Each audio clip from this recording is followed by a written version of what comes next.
तो इस वीडियो के अंदर हम जानेंगे गूगल शीट के अंदर स्टॉक जर्नल हम कैसे मेंटेन कर सकते हैं।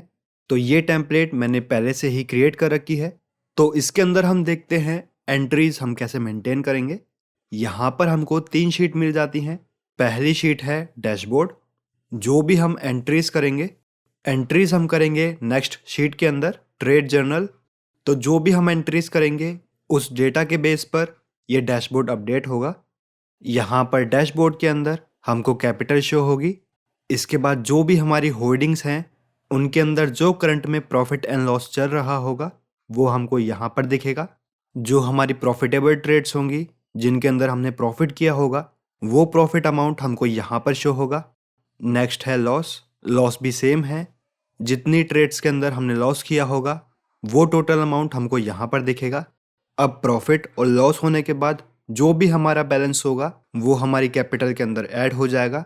तो ऐसे हमारी नेट कैपिटल निकल कर आ जाएगी। अब टोटल ट्रेड्स हमने कितनी ली, अभी हमारी होल्डिंग ट्रेड्स क्या हैं, कितनी ट्रेड्स के अंदर हम प्रॉफिटेबल और लॉस में रहे, वो चीज़ हमको यहाँ पर दिख जाएगी। इसके बाद ये मैंने एक छोटा सा चार्ट क्रिएट किया है। यहाँ पर जिन ट्रेड्स के अंदर हमने सबसे ज़्यादा प्रॉफिट किया होगा वो हमको यहाँ पर शो होंगे। अब इसके बाद नेक्स्ट शीट के ऊपर आते हैं। ये है ट्रेड जर्नल। यहाँ पर एक बात ध्यान में रहे कि डैशबोर्ड के अंदर हमें कुछ भी नहीं छेड़ना है। अभी यहाँ पर हम देखेंगे कैपिटल, प्रॉफिट, लॉस और नेट प्रॉफिट हमको शो हो रहा है। यहाँ पर जो कैपिटल है वो हमारी कैपिटल वाली शीट से आ रही है, वो हम आगे बात करेंगे। जो हमारी कैपिटल वाली एंट्री होगी वो हम कैसे करेंगे। इसके बाद प्रॉफिट और लॉस है, तो प्रॉफिट और लॉस हमारा ट्रेड के हिसाब से कैलकुलेट होगा। इसके बाद नेक्स्ट है नेट कैपिटल। प्रॉफिट और लॉस के हिसाब से नेट कैपिटल हमारे पास निकल कर आ जाएगी। अब बात करते हैं कि एंट्री हम कैसे करेंगे। तो सबसे पहले सीरियल नंबर हम यहाँ पर डाल देंगे। इसके बाद स्टॉक का हम टिकर डालेंगे। टिकर हमको कहाँ से मिलेगा, तो इसके लिए हम आ जाएंगे स्क्रीनर वेबसाइट के ऊपर। यहाँ पर हम स्टॉक को सर्च करेंगे। तो BSC के लिए हम ये कोड डालेंगे और NSC के लिए हम ये कोड डालेंगे। यहाँ पर टिकर डालते ही हमारे पास स्टॉक का नाम आ जाएगा। आगे हमारे पास एक कॉलम है करंट प्राइस। स्टॉक का जो भी करंट प्राइस होगा वो यहाँ पर अपडेट हो जाएगा। इसके बाद नेक्स्ट है हमारे पास बाय वाला सेक्शन। 3 एंट्री पॉइंट हमने रखे हुए हैं, एंट्री 1, एंट्री 2 और एंट्री 3। जिस डेट पर हम बाय करेंगे डेट यहाँ पर आ जाएगी। बाय क्वांटिटी और रेट हम यहाँ पर डाल देंगे। जो अमाउंट होगा वो यहाँ पर निकल कर आ जाएगा। ऐसे ही हमारी एंट्री आ जाएगी एंट्री 2 और 3 के अंदर। इसके बाद यहाँ पर इन्वेस्टमेंट वाला सेक्शन है। तो सबसे पहले यहाँ पर टोटल क्वांटिटी है जो हम बाय के अंदर एंट्री 1, एंट्री 2 और एंट्री 3 के अंदर क्वांटिटी को अपडेट करेंगे, उसका टोटल यहाँ पर आ जाएगा। ऐसे ही हम आगे चलेंगे तो हमारा अमाउंट इन्वेस्टेड और एवरेज प्राइस निकल कर आ जाएगा। इसके बाद यहाँ पर है करंट प्राइस। जो भी स्टॉक का करंट प्राइस होगा वो यहाँ पर ऑटोमेटिकली अपडेट होता रहेगा। इसके बाद नेक्स्ट सेक्शन है हमारे पास सेलिंग के लिए। तो यहाँ पर भी हमने 3 पॉइंट बनाए हैं, एग्जिट 1, एग्जिट 2 और एग्जिट 3। तो यहाँ पर हमारी डेट आ जाएगी, क्वांटिटी आ जाएगी और रेट आ जाएगा। अमाउंट हमारा कैलकुलेट होकर यहाँ पर आ जाएगा। एग्जिट 2 और एग्जिट 3 के अंदर भी हम ऐसे ही एंट्री करेंगे। इसके बाद नेक्स्ट हमारे पास कॉलम है करंट होल्डिंग। तो बाय और सेल होने के बाद यहाँ पर स्टॉक की क्वांटिटी 0 आनी चाहिए।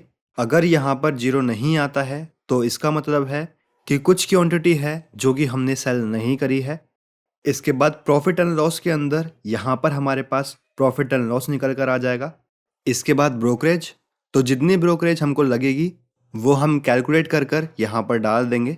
प्रॉफिट एंड लॉस में से ब्रोकरेज माइनस होने के बाद यहाँ पर हमारा नेट प्रॉफिट निकल कर आ जाएगा।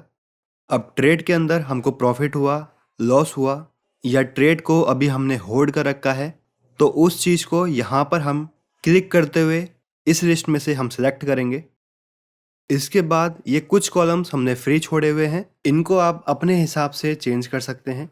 अगर यहाँ पर हम प्रॉफिट एंड लॉस के ऊपर देखते हैं तो ये हमने टोटल कर रखा है। जो भी यहाँ पर प्रॉफिट या लॉस होगा वो नेट अमाउंट वो चाहे तो प्रॉफिट हो सकता है या लॉस हो सकता है, जो भी होगा वो नेट अमाउंट यहाँ पर निकल कर आ जाएगा।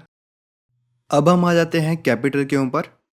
तो यहाँ पर जो हमारा प्रॉफिट, लॉस और नेट कैपिटल है, इनको हमें नहीं छेड़ना है। हम बात करेंगे इस वाले कैपिटल की। तो यहाँ से हम आ जाएंगे कैपिटल वाली शीट के ऊपर। यहाँ पर जो हमारी इनिशियल कैपिटल होगी उसको हम डेट चेंज कर कर यहाँ पर डाल देंगे। इसके बाद अगर हम कैपिटल को ऐड करते हैं तो यहाँ पर हम डेट डालेंगे, यहाँ पर हम ऐड लिख देंगे और जितना अमाउंट हम कैपिटल के लिए डाल रहे हैं उसको हम यहाँ पर बता देंगे। तो ये अमाउंट कैपिटल के अंदर ऐड हो गया है। अब अगर मान लेते हैं कैपिटल को हम विड्रॉ कर रहे हैं तो यहाँ पर हम डेट डालेंगे, विड्रॉ लिख लेंगे और जो हमारा अमाउंट है उसको हम यहाँ पर बता देंगे। तो ये अमाउंट हमारा कैपिटल में से माइनस हो जाएगा।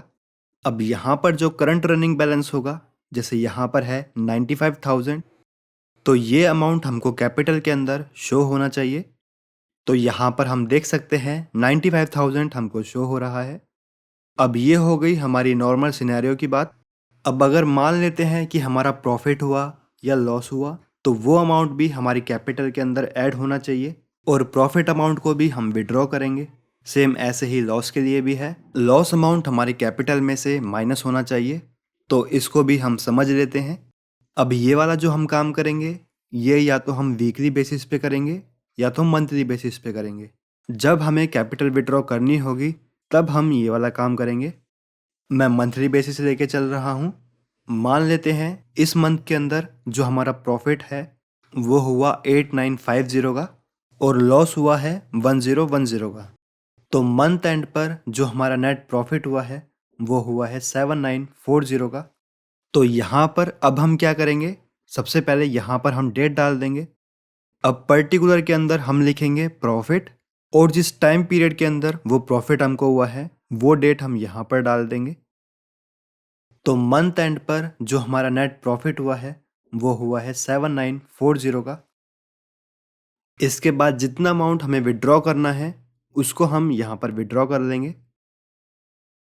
तो ये हमारा कंप्लीट ट्यूटोरियल है कैसे हम गूगल शीट के अंदर स्टॉक जर्नल मेंटेन कर सकते हैं। इसके रिगार्डिंग अगर आपका कोई भी क्वेश्चन होता है तो नीचे आप कमेंट कर सकते हैं।